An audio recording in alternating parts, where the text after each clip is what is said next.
말씀의 제목은 믿지는 잔치, 믿지는 잔치라는 제목으로 하나님 말씀 보겠습니다. 뭐라고요? 믿지는 잔치. 긴 장마가 이제 끝났습니다. 그리고 오늘 드디어 햇빛이 아주 떼약볕이 비치면서 바깥이 엄청 더워지고 기온이 올라가고 있습니다. 그리고 지금까지 젖은 대지가 그 습도가 이 햇빛으로 인하여서 뜨거운 열기로 인하여서 아주 푹푹 찌는 더위가 올 겁니다. 습도가 아주 높고 좀 힘든 시기를 지날 겁니다. 그럼에도 불구하고 저는 결단했습니다. 하나님, 원망하지 않겠습니다. 이 더위를 원망하지 않겠습니다.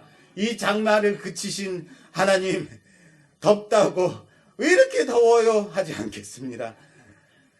곡식들이 잘 여물고 과일들이 그 단맛을 잘 낼 때까지 하나님, 우리 대한민국 지켜보호 주세요. 기도할 겁니다. 할렐루야. 덥다고 원망하지 마세요. 비가 그친 게 얼마나 좋은지 몰라요. 그죠? 예. 우리 아이들이 저희 집 아이들이 어렸을 때로 기억하는데 한 10년 전쯤 됐나? 그 강아지 한 마리가 사무실에 쫄랑쫄랑 들어온 적이 있어요. 주인을 찾아주려고 주변을 돌아다녔는데 주인을 찾을 수가 없었어요. 그래서 명동 사무실에서 그 강아지를 데려다가 집으로 데리고 왔어요. 그 강아지의 이름을 하늘이라고 지었습니다. 하늘이. 애가 꽤 똑똑하더라고요. 그래서 시도 잘 가리고 말도 잘 듣고 귀염성이 있는 강아지였습니다. 우리 아이들도 참 좋아해서 이뻐해주고 사랑도 주고 정을 듬뿍 주면서 그렇게 키웠습니다. 어느 날 집에 문을 열어놨는데 슬쩍 나가버린 거예요. 아내와 우리 아이들이 하늘아 하늘아 부르면서 찾아다녔어요. 그런데 찾을 수가 없었습니다. 하늘이 하늘아 그러면서 부르고 다녔는데 하늘이를 찾을 수가 없었어요. 어떻게 된 거예요? 하늘이 무너진 거죠. 예. 아들이 엄마 우리 하늘이 집 나갔어. 어떻게 하더니 아들이 하는 말이 이래요. 엄마, 우리 강아지 또 사줄 거지? 저녁에 제가 이제 퇴근하고 이제 집에 들어와서 아이들이 막 슬퍼하니까 위로해주고, 괜찮아, 그래, 알았어. 이렇게 위로해주고 있는데 거실에 딱 나왔는데 거실 중앙에 하늘이가 앉아 있는 거예요. 와, 떡하니 앉아서 아무 일도 없었다는 듯이. 예. 우리는 문을 열어놨던 거거든요. 어떻게 들어왔지? 예, 문을 열어놨어요. 예, 우리는 다 같이 만세를 불렀어요. 할렐루야 하면서 너무 좋아했어요. 그리고 제가 얘기했어요. 야, 우리 이 기쁨을 함께 파티를 열자, 축제다 하고 맛있는 거를 시켜가지고 고기를 구워서 먹으면서 파티를 즐겼어요. 그런데 하늘이에게는 강아지 사료를 줬어요. 파티는 우리가 막 함께 즐거워하면서 가족이 함께 즐거워했지만 우리는 신나게 고기를 먹으면서 하늘이는 사료. 자, 오늘 본문은 우리가 잘 아는 탕자의 비유라는 비유로 익숙한 말씀입니다. 왜 앞에 제가 강아지를 잃어버린 얘기를 하냐면 설교 말씀 들으시면 알아요. 탕자의 비유 어떤 얘기입니까? 한 부자 아버지에게 두 아들이 있었는데 둘째 아들이 아버지가 쌩쌩함에도 불구하고 자기의 자기의 유산을 먼저 떼달라고 조릅니다. 그리고는 자기의 분깃을 가지고 타국에 가서 허랑방탕하게 다 써버리고 낭비하고 거지 노릇을 전전하다가 남의 집에 붙어 살다가 들에 나가서 돼지 치는 일을 하는데 먹을 것이 없는 거에 너무 배가 고파서 돼지 먹이인 쥐염 열매라는 것이 있대요. 이 쥐염 열매를 좀 먹어볼까 찾는데 주는 자가 있다 없다? 없더라라는 거예요. 너무 배고파서 야 이러다 내가 죽겠구나 줄여 죽겠구나 하고는 스스로 돌이켜서 아버지 집으로 돌아가서 종노릇이라도 해야겠다 결단하고 아버지 집으로 돌아갑니다. 아직 거리가 먼데도 불구하고 아버지가 기다리고 쳐다보고 있다가 아들이 오는 것을 보고 뛰어 달려가서 안고 입 맞추고 씻기고 좋은 옷을 입히고 가락지를 끼우고 신을 신기고 아들로 받아주면서 큰 잔치를 벌립니다. 이게 탕자의 비유죠. 그죠? 그래서 우리가 얻는 교훈이 뭐예요? 하도 여러분들 교회를 조금이라도 다니신 분들은 이 말씀, 이 비유를 잘 아실 거예요. 그래서 여러분들 이 비유를 들으시면서 이 말씀을 들으시면서 어떤 교훈을 얻습니까? 아버지 생전에는 유산을 달래면 안 되겠구나. 뭐 이런 겁니까? 아니면 탕자같이 방탕한 우리가 회개하고 다시 아버지께로 나아가야 한다. 뭐 이런 말씀일까요? 물론 맞죠. 아니면 우리를 사랑하시는 그 하나님은 그 탕자의 아버지처럼 우리를 지금도 밤마다 문 열어놓고 마음 졸이시며 이렇게 기다리시는가? 그러면 우리는 또 어떻습니까? 눈물을 흘려가며 우리 아버지가 우리 하나님 아버지가 우리 이렇게 사랑하시는데 제가 잘 못하는 설교가 있어요. 어떤 설교인지 아세요? 눈물을 짜내는 설교를 잘 못해요. 이래서 하나님이 우리를 얼마나 사랑하고 그럼 여기서 으앙 하고 막 눈물을 흘려가면서 회개가 일어나고 나가면서 목사님 은혜 받았습니다. 눈물이 얼마나 많이 나는 눈물을 흘렸는가에 따라서 은혜가 배가가 되는 건데 제가 그런 설교를 잘 못해요. 자, 여러분들은 탕자의 비유에서 어떤 은혜를 받으세요? 이런 교훈을 얻는가? 그래서 뭐요? 아버지 생전에 유산을 받지 말아야지. 이런 결단하고 가면 뭐요? 그래서 아버지께 회개하고 돌아가야지. 그래서 뭐요?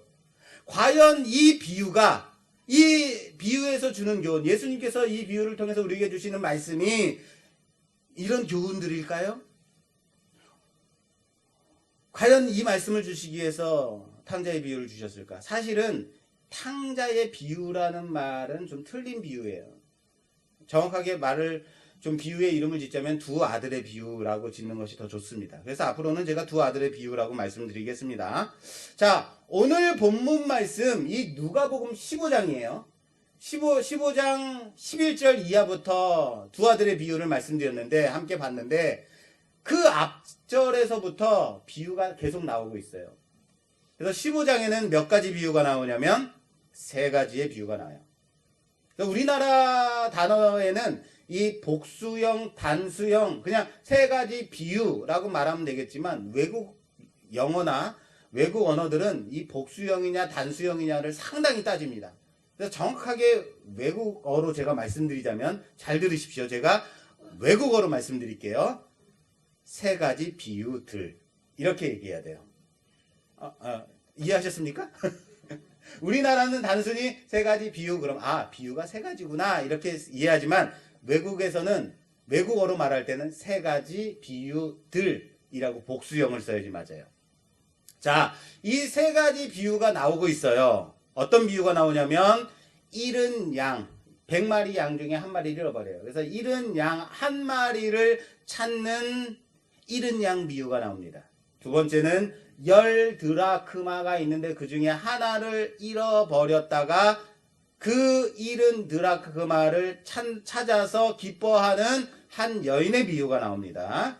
그리고 오늘 11절부터 본문 말씀인 두 아들의 비유가 나와요. 이 세 가지 비유가 나와요. 예수님은 이 세 가지 비유를 시작하시면서 이렇게 말씀하세요. 오늘 15장 3절 말씀이 어떻게 되어 있냐면요. 예수께서 그들에게 이 비유로 이르시되 이렇게 시작돼요. 이 비유로 이르시되 라고 시작하는데 여기서 비유라는 단어는 단수일까요? 복수일까요? 제 의도를 아시는 거예요. 단수라고 말씀하시는 분은. 원래는 어떻게 써야 된다고요? 이 비유들로 말씀하여 이르시되 이렇게 써야지 맞아요. 그런데 단수를 사용하고 있어요. 이 비유로 말씀할. 다시 말해서 단수를 사용했다는 이야기는 이거예요. 의도는 예수님께서 세 가지 비유들을 말씀하셨다가 아니라 하나의 비유를 그들에게 말씀하셨다라는 거예요. 무슨 말이에요? 우리가 볼 때는 분명히 세 가지 비유를 말씀하고 계신데 그렇게 보이지만 실상은 한 가지 메시지로 연결된 하나의 비유를 말씀하고 시작하고 계신다라는 거예요. 이해되세요? 그러므로 우리는 이 세 가지 비유를 함께 봐야, 두 아들의 비유와 함께 봐야, 살펴봐야 제대로 된 이 15장의 비유의 메시지를 찾을 수 있게 된다라는 사실을 믿으시길 바랍니다. 이 세 가지 비유들의 그러면은 공통점이 뭐냐? 주는 메시지가 뭐냐? 공통점. 잃어버린 양, 잃어버린 드라크마, 그리고 두 아들의 비유. 공통점이 뭐라고요? 그렇죠. 잃었다는 것, 잃어버렸다는 거죠. 맞습니다. 그래서 공통점을 하나씩 좀 찾아보겠습니다. 우선 100마리의 양이 있는데 그 중에 한 마리를 잃어버려요. 그러자 목자가 헤매다니다가 끝내 그 잃어버린 양 한 마리를 찾아와서 하는 말이, 본문 보겠습니다. 15장 5절. 15장 5절 말씀 제가 봉독하겠습니다. 또 찾아낸즉 즐거워 어깨에 메고 집에 와서 그 벗과 이웃을 불러 모으고 말하되 나와 함께 즐기자. 나의 잃은 양을 찾아내었노라 하리라. 할렐루야. 예. 주인이, 목자가 양을 찾고 돌아와서 그 기쁨을 이기지 못하고 주변의 벗과 이웃을 초청하여서 나와 함께 즐기자. 뭐예요? 잔치, 파티를 벌리는 거예요. 그리고 그 다음 드라크마 비유에서는 10드라크마가 있는데 이 중에 하나를 잃어버렸어요. 여인이 나와요. 이 10드라크마라는 것은 일종의 결혼 예물로 준비한, 여자가 준비하는 예물이라고 합니다. 10개가 모아야 한 개의 세트가 되는 거예요. 그렇게 구성된 드라크마 세트인데, 결혼 예물로 준비하는. 근데 그 중에 하나를 잃어버렸다는 거예요. 그 중에 하나를 잃어버려서 집에 불을 켜고 사방을 쓸면서 찾아다니다가 그리고 끝내 찾아내요. 그 다음에 9절 말씀에 이렇게 쓰여 있습니다. 또 찾아낸즉 벗과 이웃을 불러 모으고 말하되 나와 함께 즐기자. 잃은 드라크마를 찾아내었노라 하리라. 할렐루야. 여인이 그 드라크마를 찾아내어서 하는 말이 뭐예요? 벗과 이웃을 불러다가 잔치를 벌려요. 나와 함께 즐기자. 그리고 오늘 본문 두 아들의 비유. 작은 아들이 유산을 받아가지고 아버지를 떠나서 제산을 타국에 가서 탕진하고 돌아오게 됩니다. 그랬더니 아버지가 저 멀리서 바라보고 있다가 22절, 오늘 본문 말씀입니다. 22절 보겠습니다. 아버지는 종들에게 이르되 제일 좋은 옷을 내어다가 입히고 손에 가락지를 끼우고 발에 신을 신키라. 그리고 살찐 송아지를 끌어다가 잡으라. 우리가 먹고 즐기자. 이 내 아들은 죽었다가 다시 살아났으며 내가 잃었다가 다시 얻었노라 하니 그들이 즐거워하더라. 할렐루야. 예. 아들을 찾고 나서는 잔치를 열어요. 살찐 송아지를 끌어다가 아주 우리가 함께 먹고 즐기자. 자, 이 세 비유의 공통점이 뭡니까? 잃었던 것, 또 잃었던 것을 찾아내요. 그랬더니 어떻게 해요? 기뻐해서 벗과 친구와 이웃을 초청해서 뭐래요? 함께 즐겨요. 뭐 하는 거예요? 잔치를 벌리는 거예요. 함께 파티를 여는 거예요. 그런데 여러분 잘 생각해 보세요. 이제 성경이니까 그냥 넘어가지 마세요. 잘 생각하세요. 양 한 마리를 잃어버렸어요. 그리고 다시 찾아서 잔치를 열어요. 여러분 파티를 열었는데 잔치를 열었는데 사람들을 이웃과 친구들을 불러다가 야 함께 즐기자. 자 빵 하나씩 먹어. 끝. 이럴까요? 자 드라크마를 하나를 잃었다가 다시 찾아요. 그리고 여인이 사람을 불러다가 잔치를 벌려 함께 즐기자 하고 라면 끓여주고 끝. 할까요? 함께 즐기겠어요? 야 빵 한 조각 주고 함께 나보고 기뻐하라고. 야 니 드라크마 찾았잖아. 그건 니 거잖아. 근데 함께 즐거워하자고. 함께 즐거워하려면 어떻게 해야 돼요? 맛있는 게 있어야 되는 거예요 여러분. 목사한테 축하받으려고 하시면 뭐 해야 돼요? 목사님 와서 빵 한 조각 드세요. 이러시면 안 돼요. 아 괜히 또 먹기를 탐하는 목사가 됐습니다. 자 뭐 어떻게 해야 돼요? 맛있는 거 함께 먹으면 내가 여러분들의 기쁨에 참여하지 못해도 먹을 것으로 인해서 기뻐할 수 있다는 거예요. 자 오늘 아들을 찾았어요. 아버지는 가장 좋은 옷을 입히고 가락지를 끼우고 신을 신기고 그리고 가장 좋은 송아지를 끌어다가 최고의 잔치를 열어요. 아버지가 아들에게 야 이놈아 네가 해먹은 돈이 얼마인지 알아? 이제부터 너는 네가 그 해먹은 돈 때울 때까지 그 물질 때울 때까지 몸으로 때워야 돼. 그렇게 말하지 않아요. 무슨 말인지 아시겠어요? 오늘 설교 제목이 뭡니까? 그렇죠. 미치는 잔치예요. 지난 며칠 전에 뉴스에 보니까 장례식장 직원 복장을 훔쳐다가 입은 사람이 새벽에 남의 그 조문한 그 뭐죠? 조문한 봉투를 모아두는 그 통 있죠? 조문함? 그것을 가져다가 몰래 슬쩍 들고 와가지고 도둑질을 한 사건이 보도가 됐어요. 그 조문함 속에 들어있던 조의금이 약 4천만 원 정도 된대요. 꽤 많습니다. 맞아요. 우린 이런 거에 감동을 받아요. 우와, 꽤 큰 금액이에요. 예. 잔치를 벌려서 한 4천만 원 들어오려면 이 사람의 위치나 평소 살았던 주변의 친구들, 이웃들, 또 자녀들의 그런 것들이 어느 정도 됐는지 우리가 판단이 되죠. 그죠? 예, 잔치를 벌려놓고. 제가 결혼할 때, 제가 25살 때 결혼했거든요. 다들 아시겠지만, 새로 오신 분들은 모르실까봐. 꽤 이른 나이에 결혼했습니다. 그때 저는 가난한 신학생이었어요. 그리고 아내는 유치원 교사였습니다. 당시는요, 지금처럼 최저임금을 보장을 받는다든지 각종 수당, 주유수당, 연차수당, 이런 걸 준다든지 이런 적 없었어요. 유치원 교사의 그 처우 개선이 되어 있던 시대도 아니었습니다. 얼마나 힘든 시대였는지 몰라요. 제 기억에 제 아내 급여가 약 40만 원 정도 됐던 걸로 기억해요. 그때 교육전도사들의 급여가 사례가 20만 원, 10만 원, 20만 원 정도였어요. 그때 저는 모아놓은 돈이 하나도 없어요. 왜? 나는 가난한 신학생이니까. 이것으로 모든 것이 합리화되니까.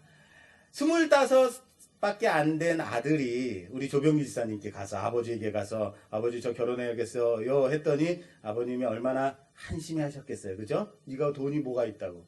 그럼에도 불구하고 융자를 얻고 집을 반지하 전세를 얻고 살림살이도 중고로 이것저것 돌아다니면서 구해다가 신혼집을 꾸몄어요. 그리고 결혼식을 올리는 날 제가 아내에게 말했습니다.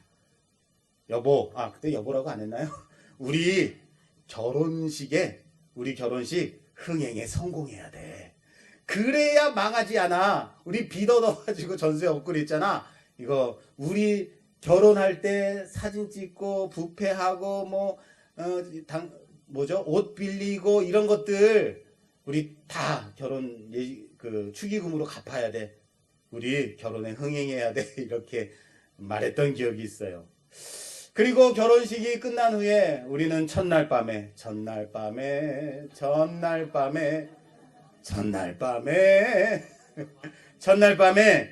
우리는 집에서 축의금 봉투를 뜯어서 개수를 했다는 것 아닙니까? 그리고 외쳤습니다.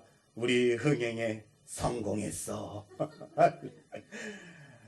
예, 믿지는 잔치는 아니었다는 거예요. 그렇다고 뭐 어마어마하게 뭐 4천만 원 벌었다 이런 얘기도 아니지만, 잔치를 벌일 때는 기쁨을 함께 즐기기 위해서도 또 믿지면 또 안 되겠죠. 그래서 잔치를 벌이겠죠. 무슨 말을 하려다가 제가 신혼 얘기가 들어왔나? 여러분, 양 한 마리를 잃어버렸어요. 잃은 양을 찾아놓고 잔치를 열어요. 잔치를 열면 이것저것 맛있는 거 준비해야겠죠. 고기 있어야 되지 않을까요? 고기 대접해야 된다면 여러분 생각해 보십시오. 찾은 짐승이 있고 다시 잡혀 대접하는 짐승이 있어야 되는 거예요. 안 그래요? 믿지는 잔치 아닌가요? 자, 여인이 자기 집에서 드라크마 하나를 잃어버렸어요. 딴 데서 잃어버린 게 아니에요. 자기 집에서 잃어버렸다가 열심히 불을 켜고 쓸고 닦아가지고 찾아내서 자기 집에서 혼자서 찾아내고는 어떻게 해요? 기뻐서 잔치를 벌려요. 뭔가요? 믿지는 잔치 아닌가요? 그냥 찾아서 신난다고 끝나면 되는데 이웃을 불러다가 잔치를 벌린다는 거예요. 믿지는 잔치 아니에요? 아들이 재산을 다 탕진하고 그리고 거짓골을 하고 돌아왔어요. 가장 좋은 것으로 잔치를 열겠다는 거예요. 뭡니까? 날린 돈이 얼만데 믿지는 잔치 아닌가요? 그래서 오늘 제목이 믿지는 잔치예요. 그런데 이 잃은 것들이, 이 잃어버린 양이, 잃어버린 드라크마가, 잃어버린 아들이 바로 우리라는 거죠. 바로 잃었던 우리라는 거죠. 목자가 그렇게 찾기를 원했던, 여인이 그렇게 찾기를 원했던, 아버지가 그렇게 기다리고 기다렸던 우리라는 거죠. 하나님은 항상 우리를 향하여서 믿지는 잔치를 열어서 기뻐하시는 분이신라는 사실을 믿으시길 바랍니다. 그런데 여기서 끝나면 일반 설교죠. 조금 더 깊이 좀 들어가고 싶어요. 자, 두 번째 비유들의 공통점을 한 번 더 찾아볼게요. 두 번째 공통점이 있어요. 잃은 양의 비유에서 결말이 예수님께서 결론을 이렇게 짓고 있어요. 예수님께서 말씀하세요. 잃어버린 양을 찾아가지고 어깨에 메고 목자가 돌아와서 친구들을 불러다가 함께 즐기자, 내 잃은 양을 찾았다. 이 비유를 말씀하신 후에 7절 15장 7절 내가 너희에게 이르노니, 이거 예수님 말씀이에요. 내가 너희에게 이르노니 이와 같이 죄인 한 사람이 회개하면 하늘에서는 회개할 것 없는 의인 99으로 말미암아 기뻐하는 것보다 더하리라. 할렐루야. 아멘이 나오세요? 자, 이렇게 쓰여 있어요. 이와 같이 죄인 한 사람이 회개하면. 이해되세요? 여러분, 양을 한 마리 찾아갖고 와서 기뻐해서, 잃어버렸던 양을 찾아가서 기뻐해서 잔치를 벌려요. 함께 기쁨을 나눠요. 이와 같이 잃은 양, 이와 같이 한 사람이, 죄인 한 사람이 회개하면 무슨 말입니까? 양이 제 마음대로 돌아다니다가 무리를 이탈했어요. 그래서 목자가 사방으로 양 99마리를 두고 사방으로 찾아 헤매다니다가 고생하다가 잃은 양을 찾았다고요. 양 한 마리를 찾아왔다고요. 양이 회개한 거예요? 양이 내가 잘못했네, 길을 잘못 잃었구나, 이러면 안 되는데 내가 왜 목자님을 따라가지 않았을까? 회개하고 돌이켜 양 99마리에게 돌아오더라, 이랬나요? 아니에요. 그런데 주님께서 뭐라고 말씀하세요? 이와 같이 죄인 한 사람이 회개하면. 그쵸? 이상하죠? 자, 잃은 드라크마도 한번 볼까요? 잃은 드라크마를 찾아서 이웃과 벗을 불러다가 기뻐한 그 비유 다음에 예수님께서 결론을 말씀하세요. 10절 내가 너희에게 이르노니 이와 같이 죄인 한 사람이 회개하면 하나님의 사자들 앞에 기쁨이 되느니라. 여기서도 뭐라고 돼 있어요? 이와 같이 죄인 한 사람이, 이와 같이 죄인 한 사람이 회개하면 이라고 돼 있어요. 드라크마가 또르륵 굴러가다가 주인을 잃어버리게 됐어요. 주인이 잃어버리게 됐어요. 그래서 밤중에 불을 켜고 방을 쓸고 닦으면서 사방을 찾아다니면서 그래서 여인이 드라크마를 찾아냈어요. 그런데 이와 같이 죄인 한 사람이 회개하면 드라크마가 회개했다는 얘기예요? 드라크마가 속으로 다시는 내가 맘대로 또로롱 굴러가면 안 되겠구나. 뭡니까 이게? 회개를 했다고요. 죄인 한 사람이 회개하면, 이와 같이 죄인 한 사람이 회개하면 이게 이해가 되냐 말이에요. 그럼 세 번째, 두 아들의 비유. 여기 회개가 있을까요? 자, 보시죠. 그럼 두 아들의 비유에서 회개가 어디에 나올까요? 어디가 회개가 있죠? 어디요? 자, 16절. 그가 돼지 먹는 쥐염 열매로 배를 채우고자 하되 주는 자가 없는지라. 이에 스스로 돌이켜 이르되 내 아버지에게 양식이 풍부한 품꾼이 얼마나 많은가. 나는 여기서 줄여 죽는구나.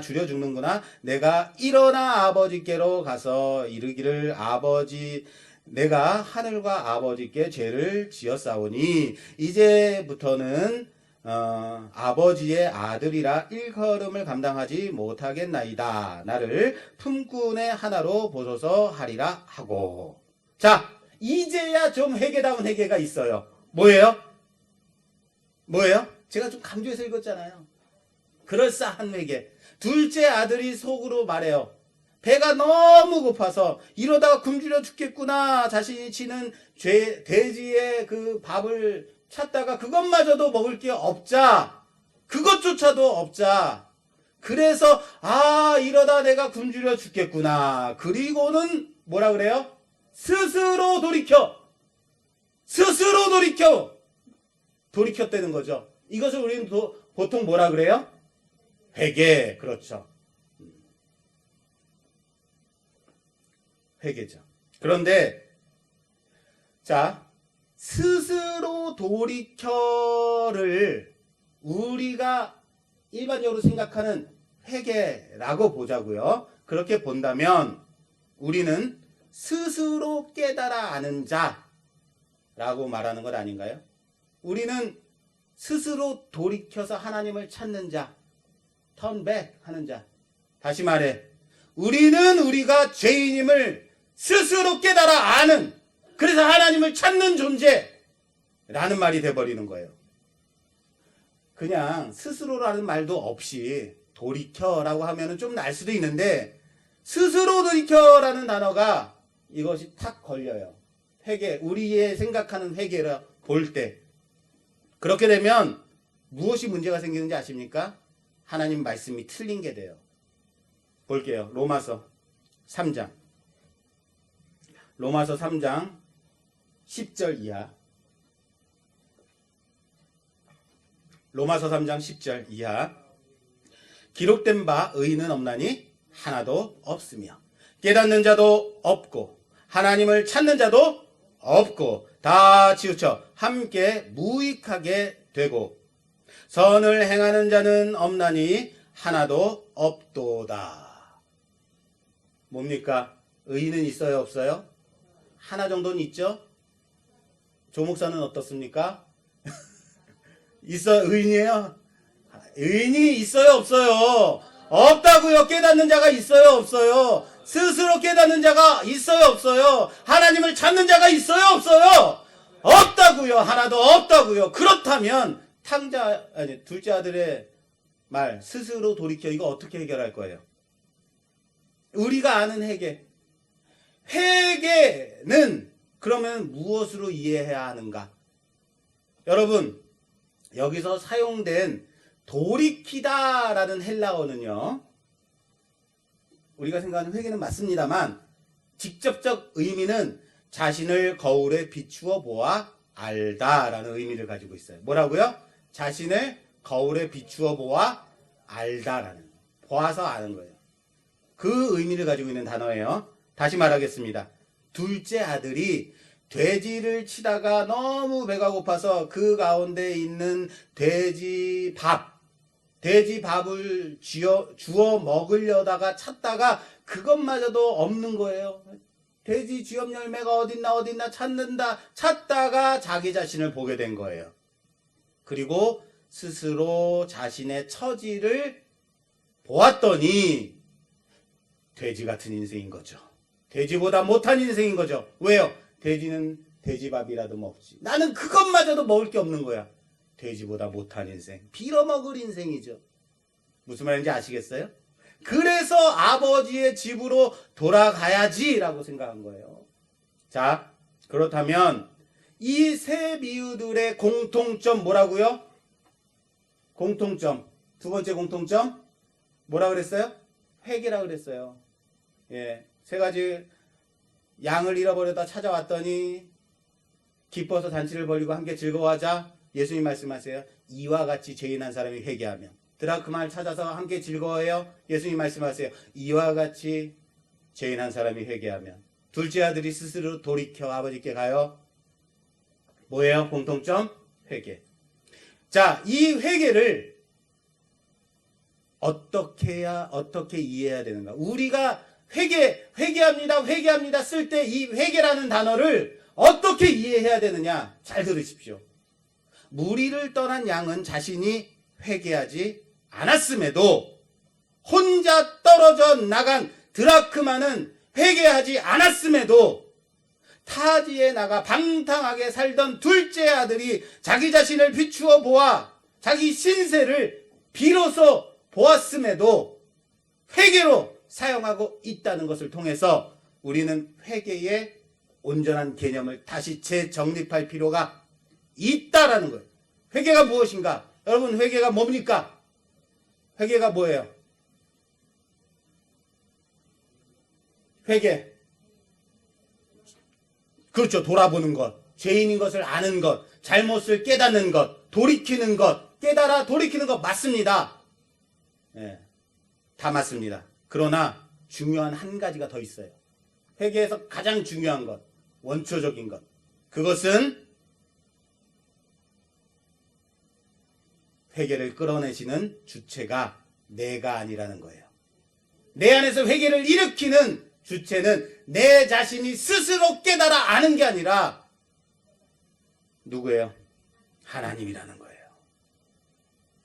양을 찾기 위해서 험산줄령을 헤매다니는 목자가 있습니다. 드라크마를 찾기 위해서 사방으로 쓸고 찾아다닌 여인이 있습니다. 둘째 아들이 자신을 비로소 깨달아 알 때까지 기다려준 아버지가 있다는 거예요. 내가 먹던 음식은 돼지 음식이구나.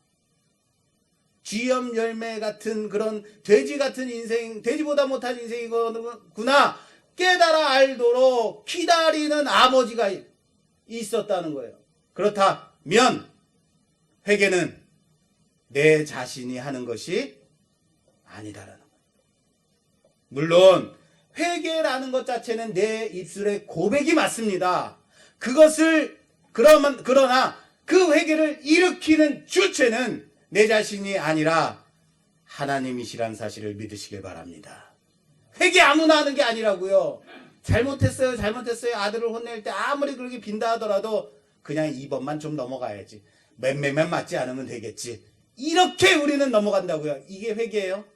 돌이켜서 잘못을 깨닫고 완전히 돌이켜야 되는 거예요. 그런데 진정으로 깨달아 알게 하는 것. 그 회개를 일으키는 것은 내 자신이 아니라 성령의 일하심이라는 사실을 믿으시길 바랍니다. 여러분, 예수 믿으면 구원 얻습니다. 믿으십니까? 그래 믿어. 그래 믿는다고. 아니요. 내가 아무리 믿으려고 해도 믿을 수 있다 없다? 없다라는 거예요. 믿음이라는 것은 하나님이 값없이 주시는 하나님의 선물이라는 사실을 믿으시길 바랍니다. 믿음을 선물로 주시는 주체가 있기 때문에 우리가 믿는다라고, 예수를 믿는다고 고백할 수 있는 거예요. 내가 믿는 거예요? 아니요. 우리에게 믿음을 주시는 하나님이 계신 거예요. 회개도 그렇다는 거예요. 강팍한 우리의 돌 같은 마음에 하나님이 우리의 마음을 돌이키게 하셔서 회개를 일으키신다라는 사실을 믿으시길 바랍니다. 어떻게 해요? 어떻게 일으키세요? 잃은 양을 찾듯이, 잃어버린 드라크마를 찾아내듯이 잃은 아들을 기다리는 그 아버지처럼 돌이키게 하신다는 거예요. 그리고 회개하면 그것으로 인하여서 함께 기뻐하는 겁니다. 잔치를 벌리는 겁니다. 믿지는 잔치임에도 불구하고, 다 하나님이 하셨음에도 불구하고, 회개를 일으키셨고 끝내 찾아내셨음에도 불구하고 그 기쁨을 이기지 못하여, 주체하지 못하여 벗과 친구들과 이웃을 다 불러다가 즐거이 부르며 기뻐하신다라는 사실을 믿으시길 바랍니다. 그리고 오늘 누가복음 15장 비유의 결론입니다. 이 결론은요, 아버지 집에서 열심히 아버지의 말씀 따라서 살았던 첫째 아들의 비유로 마무리가 됩니다. 큰아들은 둘째 아들이 아버지의 재산을 가지고 다 탕진하는 것을 봤음에도 불구하고 자신도 그렇게 하지 않고 아버지 집에 머물러 있어 아버지의 말씀을 듣고 아버지 집에 있었어요. 그 아들이 들에서 일을 하고 돌아오는데 집에 축제가 벌어진 거예요. 집에 축제가 벌어지자 어떻게 된 거야? 봤더니 둘째가 돌아와서 파티가 열어진 거예요. 매우 몹시 화가 나서 들어가지 않겠다라고 합니다. 왜요? 아버지의 재산을 다 탕진하고 돌아온 둘째가 왔다고 이렇게까지 잔치를 벌려야 하는가? 라고 아버지에게 따져요. 그런 큰 아들에게 아버지가 말해요. 15장 31절. 아버지가 이르되 너는 항상 나와 함께 있으니 내 것이 다 내 것이로되 이 내 동생은 죽었다가 살아났으며 내가 잃었다가 얻었기로 우리가 즐거워하고 기뻐하는 것이 마땅하니라. 할렐루야. 마땅하니라. 그렇습니다. 그리고 15장이 끝. 마땅하니라 끝. 자, 둘째 큰아들의 대답이 있어요? 없어요? 없어요. 그냥 15장이 이렇게 끝나요. 비유가 끝나요. 큰아들은 여러분 잔치에 들어갔을까요? 들어가지 않았을까요? 여러분 저에게 집중해 주세요. 큰아들은 잔치에 들어갔을까요? 들어가지 않았을까요? 안 들어갔을까요? 들어갔을까요? 안 들어갔으면 좋겠어요? 자, 사실 15장 이 세 가지의 비유의 마지막 세 가지 비유는 이 마지막 큰 아들 이야기를 위해서 시작된 거예요. 이 큰아들 때문에 하시는 말씀이에요. 이 비유가 시작된 원인이 큰아들 때문이라고요. 자, 보세요. 15장 처음에 이렇게 비유가 시작이 돼요. 15장 1절. 모든 세리와 죄인들이 말씀을 들으러 가까이 나아오니 바리새인과 서기관들이 수군거려 이르되 이 사람이 죄인을 영접하고 음식을 같이 먹는다 하더라. 예수께서 그들에게 이 비유로 이르시되, 이렇게 시작해요. 모든 세리와 죄인들이 예수님의 말씀을 듣기 위해 가까이 나와요. 예수님께 나오는 거예요. 그랬더니 누가요? 바리새인과 서기관들이 예수님을 비난합니다. 수군거립니다. 왜요? 왜 죄인들과 세리들과 함께 있느냐, 함께 음식을 먹느냐. 그랬더니 예수님이 이 비유를 시작하고 계시다라는 거예요. 누구 들으라고요? 누구 들으라고 이 비유를 시작했어요? 바리새인. 누구 들으라고요? 바리새인과 서기관 들으라고요.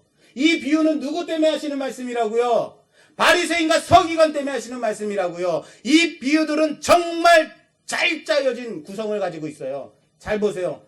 놀랄 겁니다. 머리가 쭈삣쭈삣 서야 돼요. 안 쓰면 회개하십시오.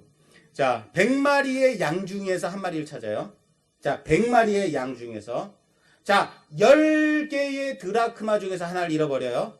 10개 중에서. 두 아들 중에서 하나를 잃어버려요. 두 아들 중에서. 대상이 어떻게 돼요? 점점점 집중되고 있어요. 100에서 10, 10에서 2. 잃은 양, 잃은 드라크마, 잃은 아들. 자, 잃은 아들, 잃은 양, 잃은 드라크마는 누구겠습니까? 잃은 양, 잃은 드라크마, 잃은 아들은 누굴까요? 누구요? 말씀 가운데. 오늘 성경 말씀에. 누구예요? 죄인. 또? 세리. 그렇죠. 할렐루야. 그렇습니다. 잃은 양, 잃은 드라크마, 잃은 아들은 죄인들과 세리들이에요. 그들이 앞으로 나왔어요. 예수님이 찾아냈어요. 그런데 그들을 다 찾아냈어요. 잃은 양을, 잃은 드라크마를, 잃은 아들을. 누가 찾았어요? 주인이, 목자가 여인이 그 주인의 열심으로, 목자의 열심으로, 여인의 열심으로, 아버지의 열심으로 찾아냈다고요. 그런데 단 한 명, 이 잔치에, 이 기쁨에 동참하지 않겠다는 사람이 있어요. 이 잔치에 참여하지 않겠다고 거부하는 사람이 있어요. 누구예요? 누구예요? 큰아들이요. 이 큰아들은 누굴까요? 그렇죠. 바리새인들과 서기관들. 오늘 잘 들으셨습니다. 자, 하나님을 열심히 섬긴다고 자부하는 자들, 하나님의 율법을 연구하고 지킨다고 자부하는 자들, 우리는 저 죄인들과는 다르다고, 저 세리들과는 같지 않다고 자부하는 자들, 큰아들인 거예요. 그래서 이 비유는 100에서 10로, 10에서 2로, 그리고 끝나는 게 아니에요. 둘 중에 둘에서 하나로 귀결되는 기가 막힌 비유예요. 머리가 쭈삣쭈삣 쓰십니까? 집에서 좀 회개 좀 하십시오, 가셔서. 자, 다시 묻겠습니다. 자, 이렇게 설명드렸어요. 큰아들은 잔치에 들어갔을까요? 들어가지 않았을까요? 잘 생각하십시오. 큰아들은 잔치에 들어갔을까요? 들어가지 않았을까요? 이 질문은요, 당시 바리새인들과 서기관들에게만 주시는 주님의 질문이 아닙니다. 지금 이 자리에 앉아서 예배를 드리는, 그리고 영상을 통해서 설교를 들으시는 모든 자들에게 물으시는 주님의 질문입니다. 이렇게 말씀하세요. 얘야, 너는 어떻게 생각하니? 얘야, 너는 어떻게 너는 어떻게 하겠니? 거기서 그렇게 팔짱 끼고 냉소를 알리면서 오늘은 무슨 말 하는지 한번 지켜봅시다. 탕자의 비유, 맨날 똑같은 말 아니에요. 그래서 어쨌다고요? 나는 열심히 있는 성도임네, 나는 장로임네, 권사임네, 집사임네 하면서 남을 판단하고 비방하고 남을 험담하는 자리에 있는 우리를 향한 말씀이라고요. 다시 묻겠습니다. 큰아들은 잔치에 들어갔을까요? 들어가지 않았을까요? 주님이 말씀하십니다. 이 내 동생은 죽었다가 살아났으며 내가 잃었다가 얻었기로 우리가 그 함께 즐거워하고 기뻐하는 것이 마땅하지 않겠니? 내가 진심으로 이 잔치에, 이 자리에, 이 기쁨에 함께 나아가려니 마땅하지 않겠니? 동참해야 마땅하지 않겠니? 큰아들에게 묻는 거예요. 방관자로, 판단하는 자로, 묵은 성도로 다 아는 말씀, 언제나 드리는 똑같은 예배, 이 시간 끝나면 일주일 또 세상에 나가서 똑같이 세상 가운데서 살아가는 그런 사람들, 아무런 변함 없이 성숙함 없이 그렇게 하루하루 살아가고 있는 인생들, 아무런 감동 없이 살아가는, 아무런 감동 없이 드려지는 예배, 함께 기뻐하지 않고 즐거워하지 않고 생명에 대한 아무런 관심 없이 살아가는 우리의 모습을 주님이 되물으시는 거예요. 이젠 너 하나 남았다. 내가 다 찾아냈다. 내가 끝내 너 하나마저도 찾아내고 말겠다. 내가 다 찾아냈단다. 이젠 너 하나 남았다. 바로 너 때문에 내가 여기 온 거란다. 그 주님의 음성을 듣는 우리가 되기를 주님의 이름으로 부탁합니다. 잃어버린 양을 찾기 위해서 그렇게 헤매다닌 목자가 있어요? 잃어버린 드라크마를 찾기 위해서 그렇게 헤매다닌 여인이 있어요. 잃어버린 아들을 찾기 위해서 그렇게 기다리고 끝내 돌아올 때까지 서 있던 아버지가 있어요. 양은 한 것이 없어요. 드라크마도 한 것이 없어요. 아들도 한 것이 없어요. 그럼에도 불구하고 이렇게 이와 같이 죄인한 사람이 회개하면 천국에서 회개할 것 없는 모든 자가 회개한 것보다 더 기쁨이 있다. 예수님이 다 찾아내셨습니다. 우리 하나님께서 다 찾고 마셨습니다. 그리고 마지막으로 말씀하세요. 이제는 너 하나 남았다. 그나들이 들어갔을까요? 안 들어갔을까요? 들어갔죠. 왜요? 하나님이 하시는데요. 하나님의 구원에 열심으로 하시는데요. 우리 주님의 그 구원에 자기 목숨까지 내어주시기까지 사랑하신 그 구원에 열심으로 하시는데 어떻게 거부할 수 있겠어요? 사랑하는 여러분, 이제는 여러분 한 사람이 남았습니다. 그 주님의 음성을 듣는, 그 주님의 음성에, 그 주님의 질문에 함께 즐거워함이 마땅하지 않겠니? 질문하는 그 주님의 음성에 대답하는 여러분 되시기를 주님의 이름으로 축원합니다. 축원합니다. 이 시간 주신 말씀 생각하며 함께 기도하는 시간 갖도록 하겠습니다.